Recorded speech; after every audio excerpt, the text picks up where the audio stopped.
अस्सलामुअलैकुम। मोहम्मद अज़हर सिद्दीक अपने programme political diaries के साथ हाजिर खिदमत है।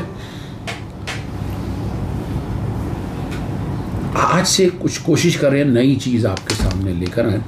जैसे मैंने रात के प्रोग्राम में राना यासिर के साथ आपको बता दिया था कि आइंदा से पूरे हफ्ते का जो राउंड अप होने के लिए ना शाकिर, महमूद, अवान छोटे भाइयों की तरह है और स्पेसेस में छाया होता है। ये भी आप याद रखिएगा, ये रिकॉर्ड की बातें, ऐसी कोई बात नहीं है। बड़ी ड्यूटी देता है और कानूनी मुशावरत जब मैं नहीं होता तो जहाँ राना या सब कर रहे होते हैं, शाकिर ने भी स्पेस संभाली होती है और ये आवाम को आगाही दे रहा होता है। वैसे तो हम न्यूज़ में हैं, कोर्ट रिपोर्टिंग करते हैं, मोतबर नाम है, तो इनके साथ हर मंडे वाले दिन सुबह इंशाल्लाह आप ये प्रोग्राम देखा करेंगे। जैसे मैं बता चुका हूँ 27 जून 2022 बरोज़ पीर सुबह। और आज का दिन और हफ्ता बहुत अहम है। ये पंजाब की सियासत के हवाले से है। बातें तो बहुत हो रही हैं, सख्त बातें करता है ये। मैं उम्मीद है कि ज़रा सख्त बातें करेगा और उससे आगे नहीं निकलेगा। शाकिर साहब, पंजाब की सियासत में लाहौर हाई कोर्ट में इतने केसेस पेंडिंग हैं इस वक्त, क्या कोई मुतमईन है आप? बिस्मिल्लाहिर्रहमानिर्रहीम। अज़हर भाई, आपने ये प्रोग्राम शुरू किया है और इंशाल्लाह मेरी कोशिश होगी, जैसे आपने बताया कि लोगों को आगाही देना, तो लोगों को इन्फॉर्मेशन देना भी बुनियादी तौर पर हमारी ज़िम्मेदारी है। और जो लाहौर हाई कोर्ट में केसेस चल रहे होते हैं उससे मुतल्लिक जो हम चीज़ें रिपोर्ट करते हैं वो उस तरह तफसीलन नहीं बात हो पाती और लोग नहीं समझ पाते, और इसलिए स्पेस में भी हम बड़ा डिटेल में इसके ऊपर डिस्कशन करते हैं, गुफ्तगू करते हैं कि कमरे अदालत के अंदर जो है वो क्या हो रहा होता है। एक तो चीज़ रिपोर्ट हो रही थी, लेकिन बैक एंड पे भी कुछ चीज़ें चल रही होती हैं, उसके हवाले से भी हम बड़ा तफसीली बात करते हैं। तो आपने ये जो प्रोग्राम शुरू किया है, इंशाल्लाह कोशिश पूरी करेंगे कि इस प्रोग्राम में हम एक हफ़्ते के दौरान, जो गुज़िश्ता हफ़्ता है उसके दौरान होने वाली तमाम ख़बरों का अहाता करें, और न सिर्फ उसका बल्कि जो अगले हफ़्ते में अहम केसेस होंगे उनके हवाले से भी बात करेंगे। तो सबसे पहले जो आज का सबसे अहम केस है वो गवर्नर पंजाब के ऑर्डीनेंस से मुतल्लिक है, जो आज हाई कोर्ट में इसकी समाअत होगी। और इसके हवाले से क्योंकि ये तय होना है कि जो पंजाब असम्बली के 2 इजलास हो रहे हैं इसमें से कौन सा आइन और कानून के मुताबिक है। इसके साथ साथ ये भी तय होगा कि जो गवर्नर पंजाब ने ऑर्डीनेंस जारी किया उसकी कानूनी हैसियत क्या है। इसके साथ साथ जो नोटिफिकेशन एक जारी करके नया इजलास बुलाया गया ये भी तय होगा। और मजमूई तौर पर मैं ये समझता हूँ कि ये हफ़्ता बहुत ज़्यादा अहमियत का हामिल है। इसमें बहुत सी अहम चीज़ें, क्योंकि जितने केसेस लाहौर हाई कोर्ट में चल रहे थे गुज़िश्ता 2 माह से, अब वो फाइनलाइज होना शुरू हो चुके हैं। अपने आप कह सकते हैं कि आप वाकई समझ रहे हैं ये मंतकी अंजाम की तरफ जा रहे हैं? अज़हर भाई देखें, 2 चीज़ें हम रिपोर्ट करते हैं। जब कमरा अदालत के अंदर हम जाते हैं तो सबसे पहले हम जो वहाँ का माहौल होता है उसको बड़ा ऑब्ज़र्व करते हैं। जो दरख्वास्त गुजार है वो क्या बात कर रहा है, फिर जजेस के जो रिमार्क्स हैं वो रिमार्क्स हमें बताते हैं कि कितना ज़्यादा इस केस के हवाले से जो है वो जजेस इस केस में फ़ैसला करने के लिए जा रहे हैं। यानी एक छोटी सी मिसाल लें, जो लार्जर बेंच था उसमें फाजिल जज साहब ने कहा कि हम इस केस को डे टू डे हियरिंग करेंगे, लेकिन अब वो लास्ट केस जो है वो 14 दिन पहले उसकी 14 दिन की तारीख दे दी गई। अब वो केस मंतकी इंजाम तक नहीं पहुँच रहा। और इसके साथ साथ देखिए 30 अप्रैल को हल्फ हुआ जो हमजा शहबाज का था, और उसके बाद आप ही मामला जो है वो लाहौर हाई कोर्ट में लेकर आए, और वो एक रिमार्क्स जो है वो अभी तक मेरे जहन में जो है वो बार बार आता है। और इस हवाले से मैंने काफ़ी दफ़ा बात भी की कि जब जज साहब ने कहा कि अज़हर साहब आप ये पटिशन लेकर आए हैं लेकिन अभी तो हल्फ हो चुका है, अब हम क्या कर सकते हैं। तो यानी इस चीज़ का शायद इंतज़ार किया जा रहा है, या जो अवाम है या जो लोग हैं वो ये समझते हैं कि अब जो अगला फ़ैसला होगा वो 17 जुलाई के बाद होगा। जैसे गवर्नर पंजाब के साथ हुआ, 1 महीना जो है उसका केस जो है वो ज़ेर समाअत रहा लेकिन कोई फ़ैसला नहीं हुआ। तो अब जो है नया गवर्नर पंजाब आ गया।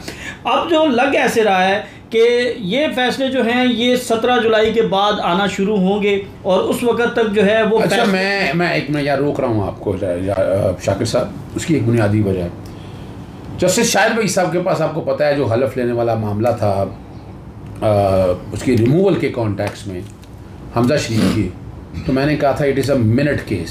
सर इसमें तो मैं खुद बात करना चाहता हूँ कि इसमें तो फादर जज साहब ने भी कह दिया था कि 1.5 मिनट का, आधे मिनट का, आधे मिनट का है। चलें जी, अब यहाँ पर इसी केस को हम ले लेते हैं कि इस केस में तकरीबन जो है वो ये केस फाइनल स्टेज पर था जब chief justice Lahore high court justice Mohammad Amir Bhatti के पास जो है वो तहरीक इंसाफ और पंजाब असम्बली के जो स्पीकर हैं उनके वकील बैरिस्टर अली ज़फ़र ने अपने दलाइल मुकम्मल किए। फिर दूसरी जानिब आप भी रिप्रेजेंट कर रहे थे और आपने गालबन 20 या 25 मिनट में आपने वो कंक्लूड कर दिया मामला।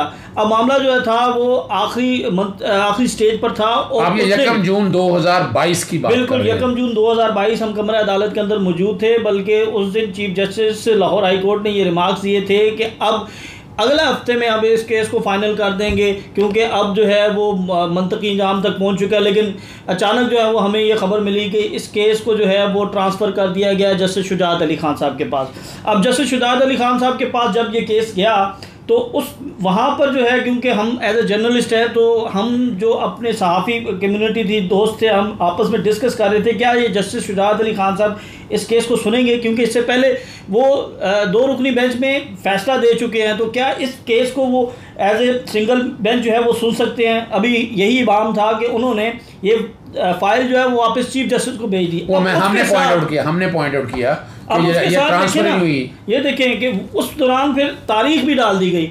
अब आपने बगैर जो है वो केस की सुने, अब इसमें जो कानूनी 20 जून डेट डाल दिया, हमें नहीं सुना गया, ये तो रिकॉर्ड की बात है, सुना नहीं है कि क्या इस तरह भी डेट दी जा सकती है, नहीं दी जा सकती। लेकिन जब वो वापस आती है फाइल फिर जस्टिस शाहिद वही साहब के पास चली जाती है। अब जस्टिस शाहिद वही साहब कहते हैं, अब इसमें एक सबसे अहम पॉइंट है कि देखें एक बात ये थी कि इस मामले को भी लार्जर बेंच के पास जाना चाहिए था।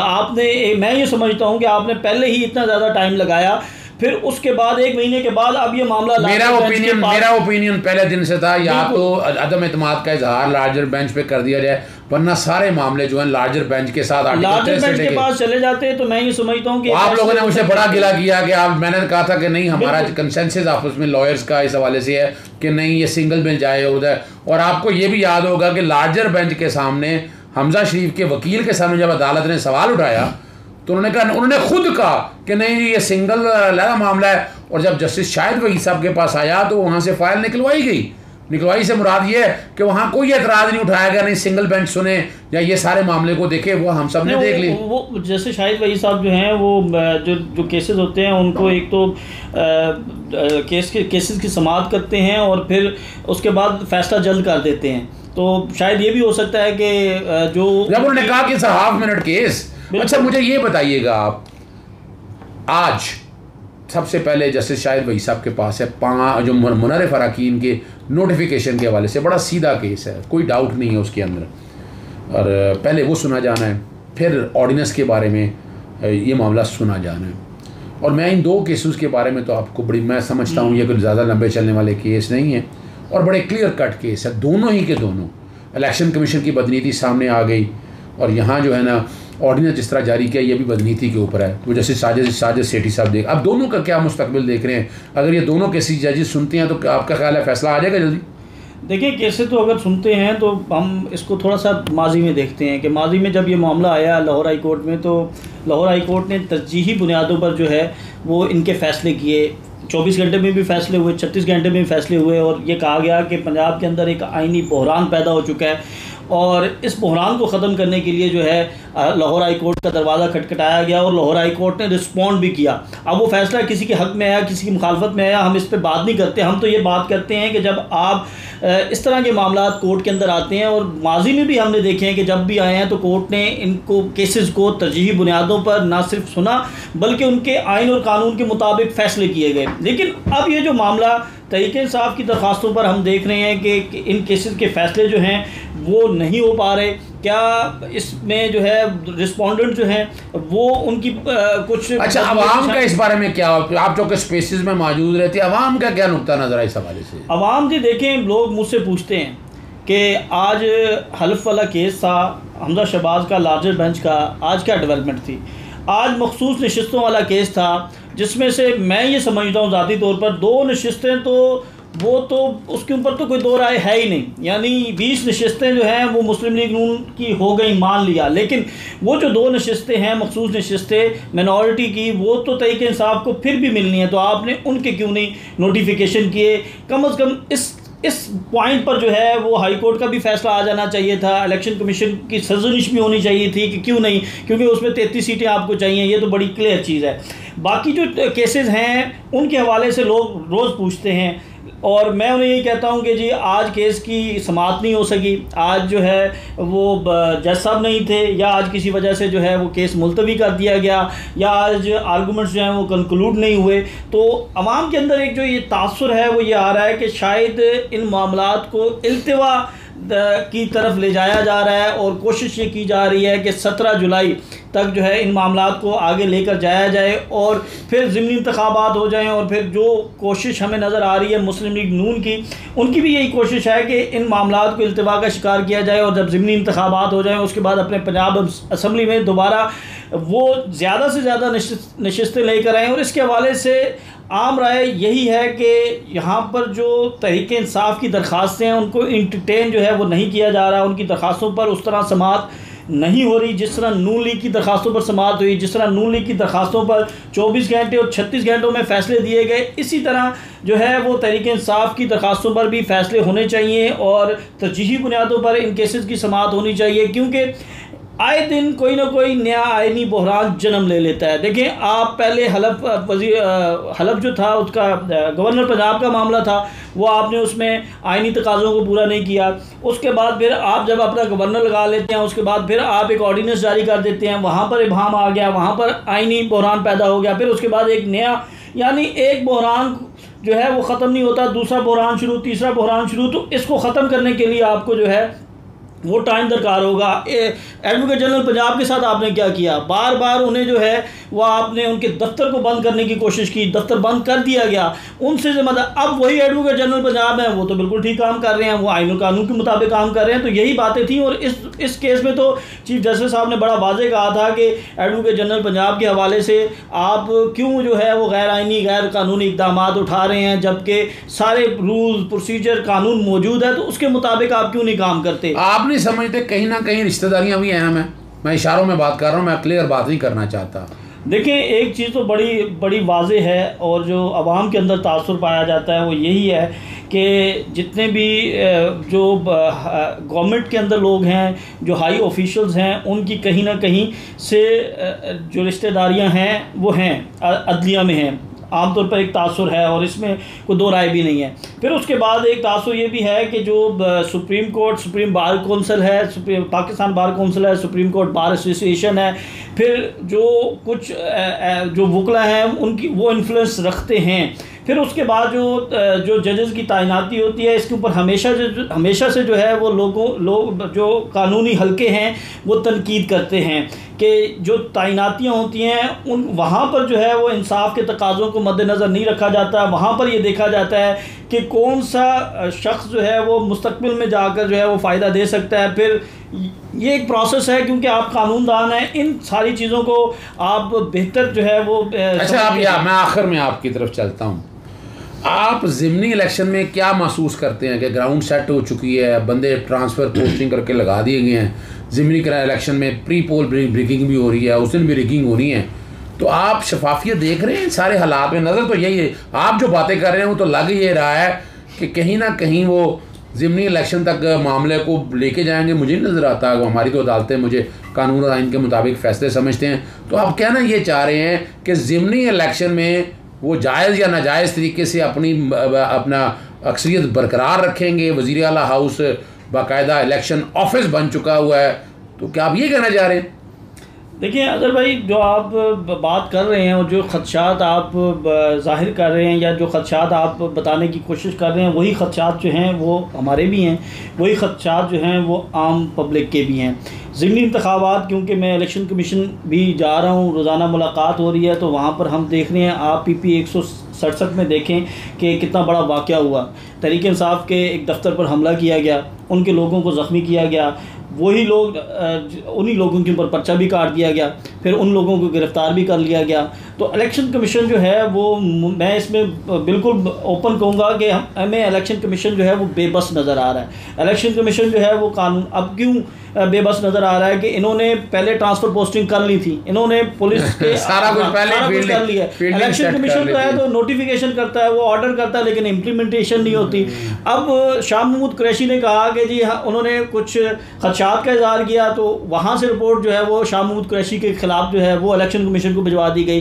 तो जो प्री पोल रिगिंग की बात की जा रही है, धांधली की बात की जा रही है, बिल्कुल कोई भी बईद नहीं है मौजूदा हुकूमत से कि वो ऐसे हरबे इस्तेमाल नहीं करेगी, वो बिल्कुल करेगी। और इसके लिए उन्होंने प्लान किया हुआ है। फैज़ुल हसन चौहान ने कल कहा है कि भाई 20-20 हज़ार बैलेट पेपर जो हैं वो इनको दे दिए गए हैं। तो चलें, वो मैं मान लेता हूँ झूठ कहा, लेकिन कम अज़ कम ये बात कल भी की, ये बात 3 दिन पहले भी की, तो कम अज़ कम इलेक्शन कमीशन को इसका नोटिस तो लेना चाहिए, या इसकी तरजीह जारी कर दें कि नहीं जी ऐसा हो ही नहीं सकता।